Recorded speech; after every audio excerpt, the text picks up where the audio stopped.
julio celebramos el Día Mundial contra la Trata de Personas. Una realidad que, aunque en muchas ocasiones no es visibilizada en la magnitud que se presenta, crea alarma de forma permanente. La crisis venezolana incrementa la comisión de delitos como este, según denuncias distintas ONGs defensoras de derechos humanos en el país. Aseguran que el índice mundial de esclavitud sitúa a Venezuela como el país que lidera el número de víctimas de este flagelo en toda la región, por condiciones de hambre y de pobreza extrema. Luis Alejandro Laya tiene un reporte. Luis, buena tarde.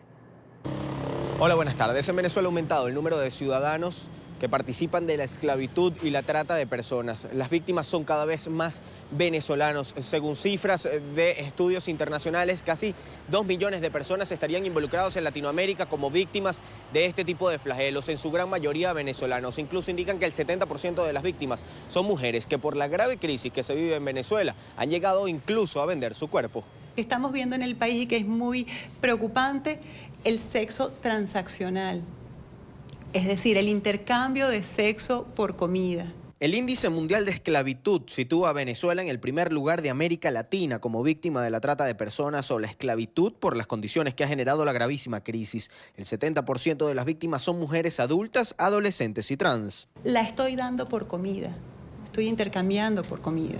Eso está sucediendo en nuestro país. Ese relato de niños alrededor de los mercados, situaciones de prostitución que se producen alrededor de los mercados. Y en el caso de niñas y adolescentes lo remarcamos. Priscila es una joven trans, trabaja en una ONG que atiende denuncias de trata de personas. Ella misma ha sido víctima de estas redes. Intentaron contactarla de forma extraña a través de Instagram, ofreciéndole tratamientos médicos y un futuro provechoso. Estar informada evitó que se convirtiera en una estadística. Vamos a cambiar de vida, vamos a poder ayudar a la familia, vamos a poder tener casa, tener carro, pero no sabemos lo que hay detrás de puertas. O lo que nos espera es quitar documento, es yo soy la que mando y tú haces lo que yo digo, dormir en un espacio en menos de 10 cuadros, un cuadro pequeño donde te limitas, donde lo que trabajas es el 70% para el captador y el otro 30% para comida, alquiler y bueno. La vulnerabilidad sube en casos de mujeres que tienen historial de haber sido abusadas sexualmente, principalmente en sus casas. Una niña que ha sido abusada sexualmente por su padre está más propensa a caer en una situación de intercambio de sexo por comida porque es algo que se va naturalizando. La investigación que han iniciado desde estas ONGs aún no cuenta con cifras concretas. En Venezuela no hay organismos que las mantengan. Sin embargo, han determinado que los niños son el segundo grupo en dificultades detrás de las mujeres. Son utilizados principalmente para trabajos forzosos en minas y zonas fronterizas. La emergencia humanitaria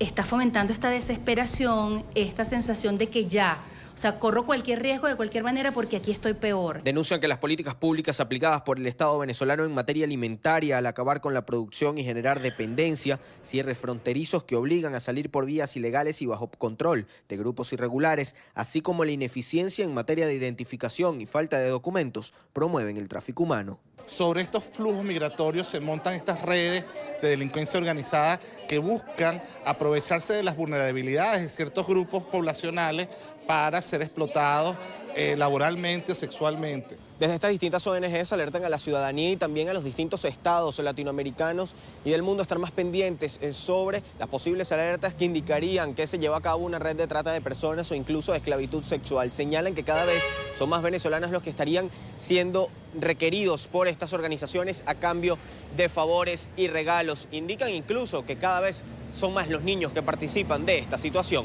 Desde Caracas, Venezuela, para la tarde de NTN 24, Luis Alejandro Laya.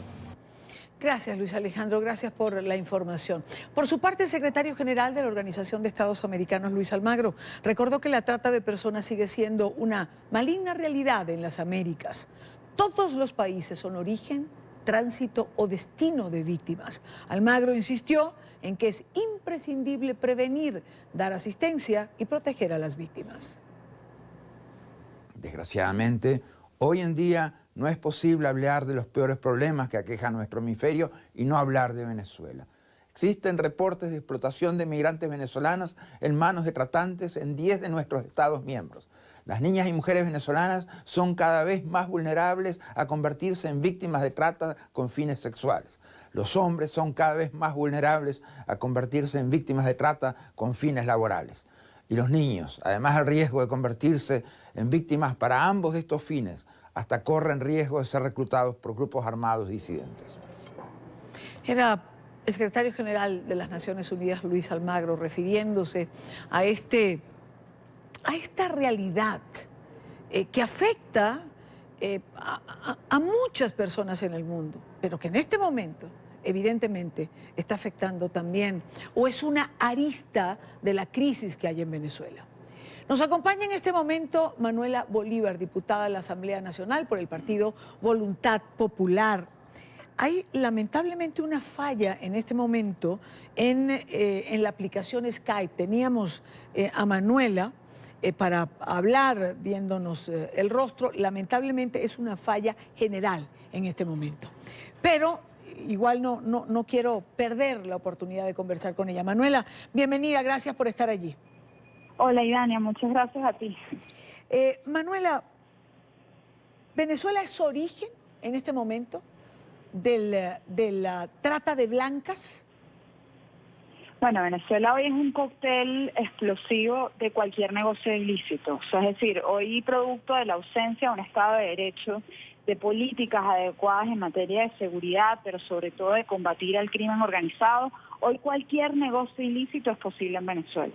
En ese sentido, yo desde que presido la subcomisión de género mujer, uno de los objetos que tenemos ahorita es de visibilizar este además crimen y atentado no solo entre mujeres, niños, niñas y personas LGBT, sino, digamos, la vulnerabilidad que hoy tienen, sobre todo las mujeres en situación de extrema pobreza, que hoy que son víctimas y que las que pueden ser víctimas de redes criminales como las que hoy trafican personas. En ese sentido, en Venezuela hoy, Diania, no hay cifras. O sea, es decir, imagínate si no hay cifras de desnutrición, las que se estiman son a través de organizaciones no gubernamentales. No te puedo contar del caso del tráfico de personas, o sea, que además compete a organismos estatales, digamos, que llevan temas de justicia, acceso a justicia. Sin embargo, gracias, digamos, lamentablemente, a casos como la embarcación de Wiria, por ejemplo, en donde 20 mujeres fallecieron porque estaban siendo trasladadas a Trinidad, ha podido empezarse a visibilizar un problema más grueso y más oscuro, o sea, no visto por los venezolanos aquí adentro, pero sobre todo generar también, digamos, los puentes necesarios institucionales para en los países recipientes, por ejemplo, caso Colombia, caso España, caso México, en donde hemos podido establecer contactos con organismos, bien sea los congresos y gobierno nacional, pues empezar a generar políticas adecuadas para prevenir y también atajar a estas redes criminales que están tratando con personas y especialmente con venezolanos. Mencionabas un incidente en el Caribe y quiero detenerme allí, porque se ha hablado en oportunidades, hemos tenido denuncias en relación a secuestros de jóvenes, mujeres, que van hacia alguna de las islas del Caribe y que son secuestradas en el trayecto precisamente para llevarlas o dedicarlas o introducirlas en el mundo de la trata de blancas. ¿Qué hacer en relación a esto? Porque cada vez pareciera ser un modus operandi más frecuente. Sí, a ver, es bien complejo, por ejemplo, la que esté actualmente en una red criminal, poder, digamos, visibilizar su caso. O sea, aunque, por ejemplo, Colombia ha hecho unos grandes esfuerzos al respecto, y en España, por ejemplo, también se ha logrado desmantelar algunas bandas de prostitución en donde han podido salvaguardar la vida de jóvenes venezolanas. Sí. Aún así hay mucho que hacer. Hoy una población objetivo son las jóvenes, sobre todo jóvenes y jóvenes, por ejemplo, personas LGBT. Es impresionante también de cómo pueden ser víctimas.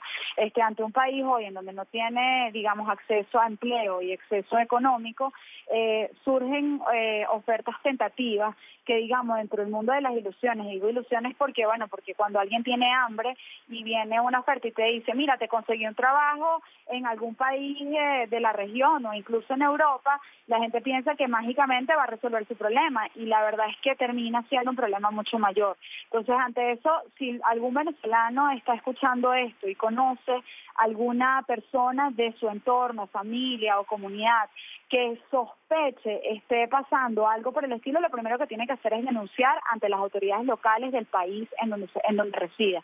Digo esto porque en el caso de Venezuela es complejísimo, o sea, aquí sabemos que las autoridades locales muchas veces son colaboradoras de estas redes de tráfico, ¿no? Pero afuera, digamos, tienes más institucionalidad y creo que en este caso tenemos que prevenir. Y sobre todo si tienes familia adentro, que es joven, que está desesperado por salir, que digamos, vive una condición económica compleja, también es importante hablar de estos temas en familia. O sea, es importante aclarar que esto existe. Estas redes de crimen organizado acceden a las posibles víctimas a través de las redes sociales, por ejemplo. O sea, buscan a través de algoritmos y mapean las posibles víctimas, entendiendo que en Venezuela, bueno, hace 4 años todo el mundo tenía una cuenta Facebook, tenía internet en su casa y probablemente producto de que la familia está afuera es una manera de comunicarse. Claro. Y aunque no lo tengan corrientemente, pueden acceder. Entonces, hacen uso de este tipo de mecanismos, por lo que, digamos, reitero, que si usted me está escuchando y tiene familia en Venezuela, también es importante atender esto y llevarlo a casa y decir, mira, esto es una realidad, y si recibe, así como se hablan de las drogas, también hay que hablar hoy de estos temas dentro de la familia venezolana. Claro, claro. La educación finalmente es lo que nos permite prevenir este tipo de cosas. Manuela, gracias por acompañarnos la tarde de hoy. Gracias a ti, Dani.